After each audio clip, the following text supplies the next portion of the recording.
A Greek quote says, any person capable of angering you becomes your master. Any person capable of angering you and setting off your emotions becomes your master. If anything could affect your emotions, it affects your vibration, how you're vibing, what your vibe is. If something affects your vibration, what your vibe is, it affects your frequency, where you're standing. Frequency creates your reality. Your frequency is your reality. What level are you vibrating at? But we're not gonna look at Greek philosopher quotes. We're actually gonna take this to the Bible, and I want to read this verse. Psalm 37 verse 8 says, refrain from anger and turn from wrath. Do not fret. It only leads to evil. So God is actually calling us to refrain from anger and turn away from wrath. When you refrain from something, you leave or you abandon it. It's asking you to leave wrath alone, leave anger alone, because these things lead to evil. The manifestation of wrath, it creates evil. And in that same breath, when you ask, where does evil lead to? Evil leads to death. What are you manifesting? Death is the opposite of life. Death is the opposite of creation. If we're looking at manifestation and wanting to create a life and things that we want to experience, God's willing, we have to look at, are the emotions that we're indulging in, is it bringing evil, death, evil, opposite of life, evil, opposite of creation and good? What is our emotions and our vibe bringing?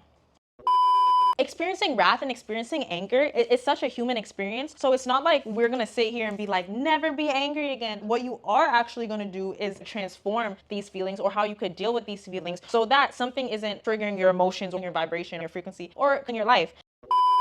Stella, get into it, man. Hey guys, welcome back to my channel. If you're new here, I'm Stella, and this channel is for you on your journey of growth and alignment with your higher self. So this video is a part of my spiritual hygiene series, and if you are new here, I have this playlist going on YouTube right now that is deep diving into our thoughts, words, and emotions, and how our spiritual hygiene, how the state of our inner being, of our spirit, affects the world that we create, the world that we live in. So specifically, that is why we have the 7 Deadly Sins series going on right now. And today we will be specifically speaking about wrath. I also created an ebook, and it's a free ebook that you guys could actually get with the first link in the description. It's a 3-day guide called Unclouded. It's meant to help reset, regain your energy, and realign your energy back to you if you feel like you've been in a rut, or you're about to hit a rut, or you feel like you just need a refresh and a reset on your energy. Please check out that free ebook. It's the first link in the description. And now let's get straight into the video. What is a weakness that is associated with wrath? Wrath or anger could be considered as emotional turbulence. If you look at the word turbulence specifically, it means violent or unsteady movement. Anger could be considered emotional turbulence because it's this unsteady movement of your emotions. Let's see how unsteady or violent emotions can disrupt your manifestations. You guys heard of emotion is energy in motion. So when you have energy in motion, it creates a vibration, because think of like a sound wave. It's energy, it's audio energy in motion, so it creates a wave. So energy in motion creates a vibration. And when you have a vibration, the rate at which that is vibrating is a frequency. What frequency are you on? And I want to show you something. You have high frequencies and you also have low frequencies. So your emotion creates a vibration. The rate of that vibration creates a frequency. You have high frequencies and you have low frequencies. High frequencies move a little faster. Low frequencies are move a little slower. Whatever frequency you are vibrating at, whether it's high or low, that is your reality. Your reality is your overall frequency as your being. Your internal state is what creates and brings manifest to your outside state. If you can't control your emotions, if you can't control when you're angry, if you can't control when you're triggered, what makes you think that you could control your reality and manifest and control your reality and create? So for this video, I hope you guys really stick around to the end, because it's going to get a little thought-provoking.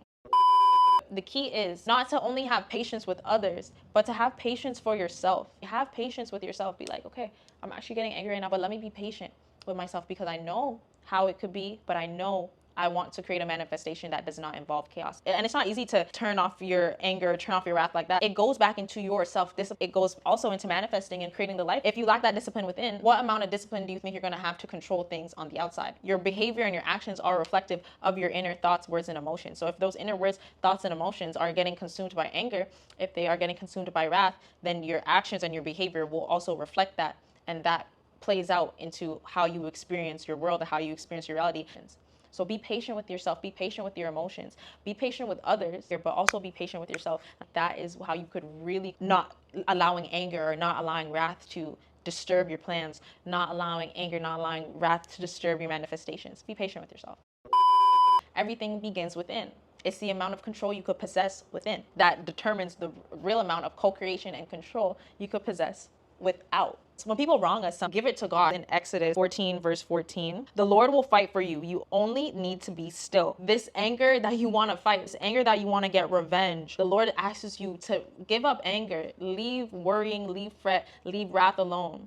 Be still. Be calm, be at peace, because the Lord will fight for you. And he also reminds us this in Romans chapter 19, verses 12. It says, do not take revenge, my dear friends, but leave room for God's wrath. For it is written, it is mine to avenge. I will repay, says the Lord. So we're told, like, guys, don't even get mad. Don't even try to get revenge. Don't even try to get your lick back. Don't even try to do all that, because you need to leave room for God's wrath, because God is the ultimate judge, right? Unleashing your wrath, unleashing your anger on someone is unleashing your judgment on them because you're mad or what it is. But the thing is, we don't have that right. It's God that has the right to judge us. So leave that anger, leave the wrath of unrighteousness or injustice, leave the wrath that associates with that for God to repay. That doesn't mean you're not going to experience anger, but it's like how you transmute it, in a sense. It's what you turn your anger into. It's when you catch that anger for what it is, instead of giving into it, disturbing your manifestation, disturbing your peace that you want to create, disturbing the life that you want to build.